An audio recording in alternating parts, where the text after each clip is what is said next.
దేవుడి ఎదుటే నాటకాలాడితే బట్ట బయలైనటువంటి ఉదంతం ఇది. శ్రీశైలంలో లడ్డూ ప్రసాదంలో బొద్దెంకి వచ్చిందంటూ ఒక విజువల్ ప్రొజెక్ట్ చేస్తూ దాంతో అక్కడ గొడవ చేసినటువంటి వ్యవహారం సోషల్ మీడియాలో కూడా వైరల్ చేస్తున్నటువంటి వ్యవహారం మీదన విచారణలో సంచలన నిజాలు బయటపడ్డాయి. ఏంటంటే సదరు భక్తుడు కావాలని లడ్డూలో మిడతని తనే తీసుకొచ్చి పెట్టాడు అన్నటువంటి విషయం బట్టబయలైంది.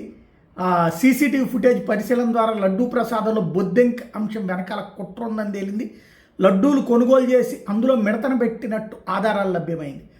ఫిర్యాదు చేసిన వ్యక్తి గొడవ పడుతుంటే అతనితో పాటు ఉన్నటువంటి వేరే వ్యక్తులు సెల్ ఫోన్లో రికార్డు చేయటం, సెల్ ఫోన్లను ముందుగానే అందుబాటులో ఉంచుకుని ముందుగా ప్రసాదం కొనుగోలు చేసిన దాంట్లో మిడతను చొప్పించినట్టు సీసీటీవీలో బయటపడటం అన్నటువంటిది సంచలనం సృష్టించింది.